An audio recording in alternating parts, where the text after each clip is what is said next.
first step or key to spiritual fitness in 2016 that we see from this text is compassion. Compassion. The text says in verse 14 that when Jesus landed and saw the large crowd, he had compassion on them. Let me ask you a question. Who in your life do you have a hard time loving? Is there anyone in your life who you have a difficult time loving? Maybe you have a Cowboys fan in your life. Nothing against Cowboys fan, but sometimes they can be a little bit hard to love. Am I right? What about slow drivers? Are they hard to love? Is it hard to love slow drivers when you're driving? A little bit hard to love. What about people that talk during the movies? It's kind of hard to talk to love people that talk during the movies, right? It's difficult. There are some people in our lives that we have a hard time loving, but let me get a little bit more real. What about Republicans? What about Democrats? What about Muslims?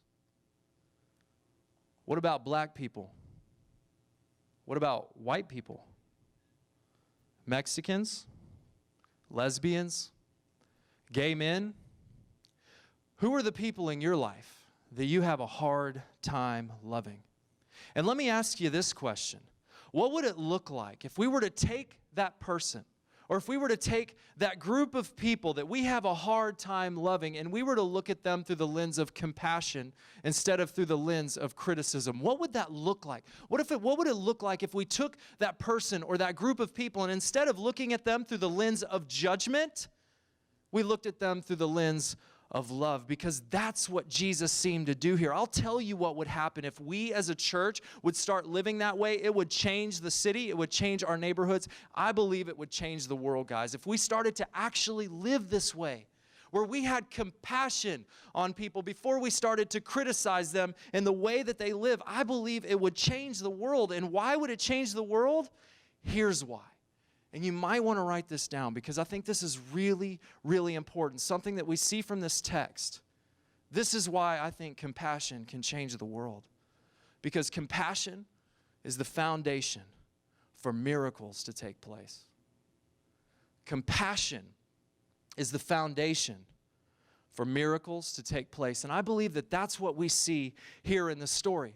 I've had people ask me before, Scott, do you think that miracles still happen? Yes, I absolutely believe that miracles still happen. Scott, do you believe that people still get healed today? Do you believe that God still heals? Yes, I absolutely believe that God still heals in the world. Scott, do you believe that God still changes people? Yes, I believe with all my heart that God is still in the business of healing. He's still in the business of performing the miraculous. He's still in the business of changing people's lives and changing people's hearts. Why?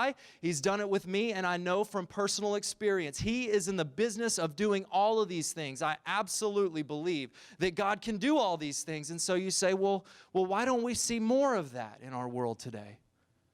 The reason why I think we don't see more of that is because our world has never been less compassionate than it is today. And what we see in this text here is that compassion is the foundation for all the miracles that Jesus is about to perform. And so I want to ask, is there a person or is there a group of people who you need to show compassion towards, whom God is placing his finger on your heart and saying, this is an area that I want to work out in you. I want you to show compassion towards this group of people that you have a hard time loving? Is there a coworker, maybe a child, a spouse, someone at the gym? I'm telling you, you cultivate compassion in your life, and you will make a huge step towards becoming more spiritually fit in 2016. So that's the first step we need to take.